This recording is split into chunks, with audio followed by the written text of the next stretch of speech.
Yo, what's up mga ka-outage? Magandang hapon po muli sa ating lahat. So dito pala tayo sa ginagawang buwas rotonda. Yan no. So ito mga ka-outage at nakita naman natin. So akala ko mga ka-outage no, hindi po to lalagyan ng pader dito na hollow blocks. So akala ko cyclone wire lang. Yun, so talagang hinalo blocks na lang po nila. Kasi yun nga po, isa sa mga dahilan. Kapag cyclone wire daw kasi mga ka-outage, sinisira lang din daw ng mga yan. Kaya ganito na lang po yung kanilang proseso. Kasi sa mga ka-outage kapag hollow blocks kasi, hindi natin makikita ng maayos, lalo na dito banda. Para kasing nasa kwan siya, kumbaga nasa prisuhan bang hollow blocks ang iyang pader. So parang gano'n. Dapat kasi daw, sabi daw nila kapag malayo sa mga kabahayan, ginagawan po na nila ng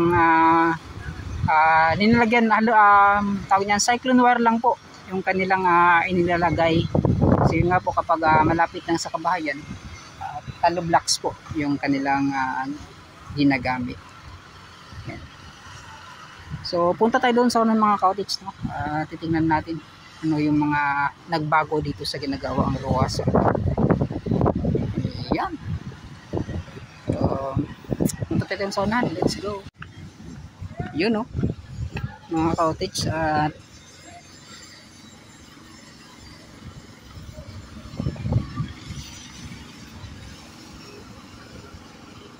so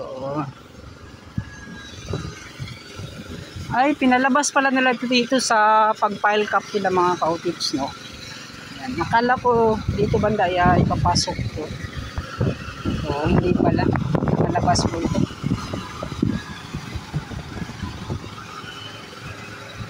So dito gagawan pa yan ng double barrel na box pull. Umulan na po mga ka-outage. Yan o.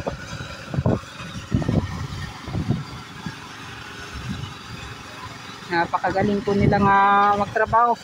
Ito po ay Relay Company. Yan. Yan o. Meron na rin pala ang pan dito. Pag simento po nila.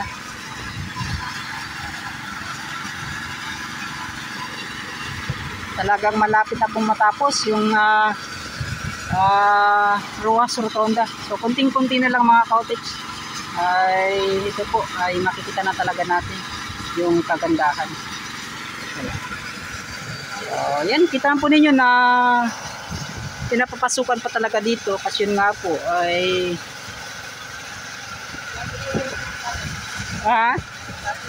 Tito Tans TV.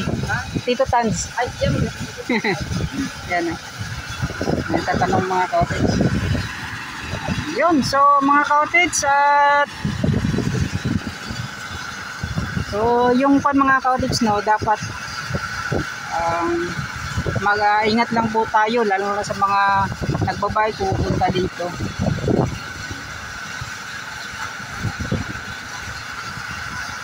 Para hindi po tayo makadisturbo or makadisgrasya dito po sa may ginagawang proyekto nito.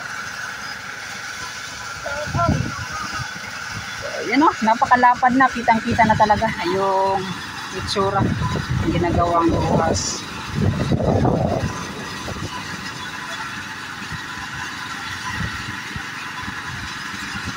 Ayan. So, lapit tayo ng konti.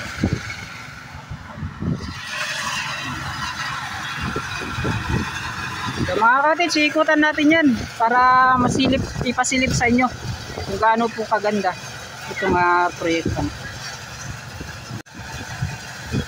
Yun mga cottage, at tuloy tayo sa pag-update dito. Yan. So, kita nyo mga cottage no, napaka ganda na talaga ng ginagawa nilang proyekto dito. Yan. So, dati kasi mga cottage, kaya pa dati doon sa may bago hanggang dito sa may time switch ay hindi talaga yung pinapasukan, at time kasi po yun ng pandemic.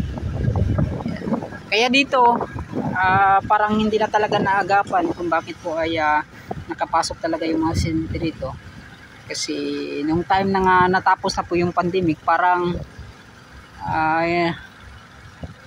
gumagawa pa po sila, yung tao labas-pasok na, parang kumbaga nakuan na ba, na-immune na yung mga tao dito pumupunta kahit under construction pa po itong Davao Coastal. So para man mga cottage ay maganda rin naman, kasi yun nga po ay nag-iingat din naman yung mga residente. Yung iba mayroon talaga mga pasaway, yan po yung mga hindi talaga natin tawag niyan mga cottage, no? Hindi natin maiiwasan kahit saan naman mga cottage. Yan. So ito na pala yung itsura ng Rojas Rotonda. Uy, shoutout dayo. Uy, shoutout sa inyo. So ito mga cottage, ito po yung lupa para sa dito na po yung uli niya, ipagpatag nito para ilagay po yung Carabao grass, para napakaganda talaga yung tingnan. So ito masasabi ko mga cottage, tapos na po, kasi yun nga po pagpatag na lang talaga yung kulang, kasi wala naman talagang masyadong gagawin dito maliban lamang yung paggawa po ng disenyong durian. So sa ngayon wala pa po yan, hindi pa po natin yan makikita. So sinasabi nila kapag na turnover na po daw lahat, so doon na po daw yan tatrabahuin kung meron man yung disenyong durian dito sa gitna ng rotonda. So yun no, and napakaganda, napaka-finish din. Ayan.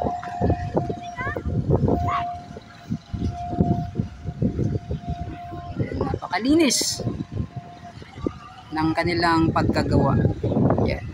So yung mga precast po na box culvert, hindi pa po yan nila kumbaga na ilagay doon sa kanilang fabrication talaga, doon sa kanilang main office. Yan.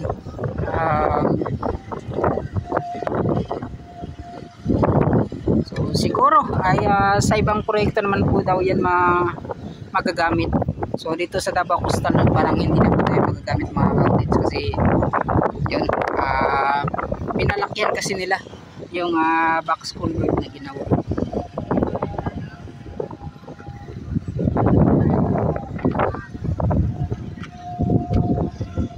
Davao River Bridge. So pagkatapos dito mga cottage ay pupuntahan natin itong ginagawang Davao River Bridge. Yan, so ipapasilip naman natin ano na ba yung nagawa nila doon, at siguradong napakataas na po, napakahaba na po ng pagtambak nila ng lupa.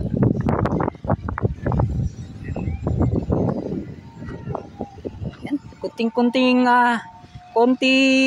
tawag niyan, kunting pagtambak na lang po ng buhangin dito ay mapapantay na. So hindi pa naman to basta-basta na malalagyan ng tawag niya mga ka-outage, ng asfalto. Kasi yun nga po, kapag ganito pinatag nila tapos nilagyan kaagad ng asfalto, para sa tingin ko parang kuan siya, no, maraming ampaw. Mas maganda talaga yung nauulanan po siya ng ilang paulit-ulit mga ka-outage, para yung sa ubos ba kumbaga mo makumpak or kanang mudasok yun ang mga yuta yan. So para yung ganun po yung mga nakikita. May nagbabike pa dito banda.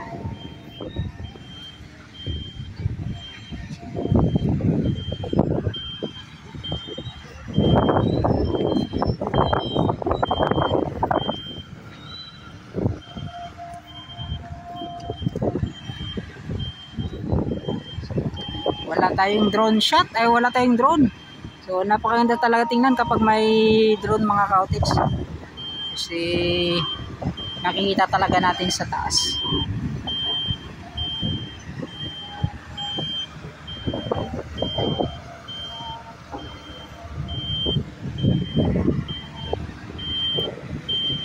Ay siya tato.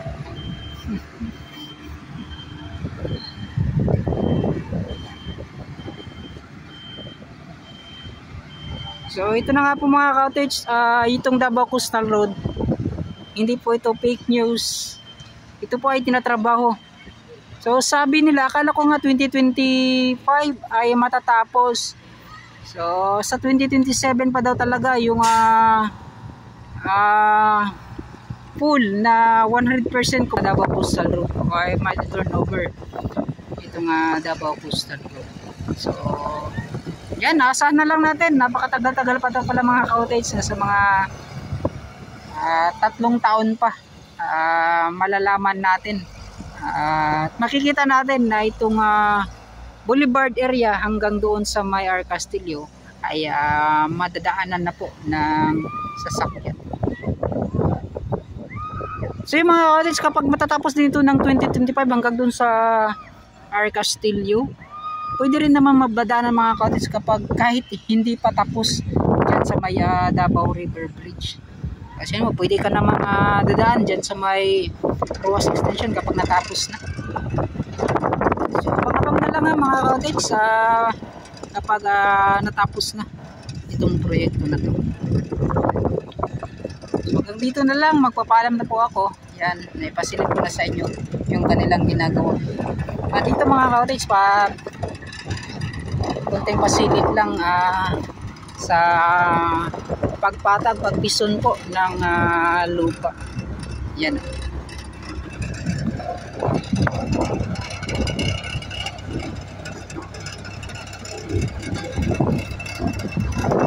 Ganun, napakalinis. Napakakinis din mga ka-outage yung pag-finish po nila. Yan.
Parang binabalik-balikan na lang yan, ikot-ikot lang po yan siya mga ka-outage, para maipantay talaga itong itinambak na lupa.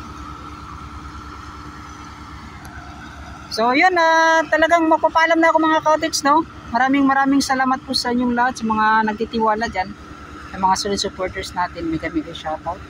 At lalo na sa mga yan, kay Sir Patrick Earl mga cottage, yan, mega shoutout kay Ma'am Esperanza de la Cruz, kay Ma'am Kumala Bryce, kay Sir John Empasis, mega shoutout. Yan, sa hindi po nag-skip ads, maraming salamat. Yan, sa mga baguhan, mga cottage, pasuporta po na aking YouTube channel, Tito Tads TV. Yan. At hanggang dito na lang, maraming salamat po sa inyong lahat. Papalan po ako. Bye-bye na.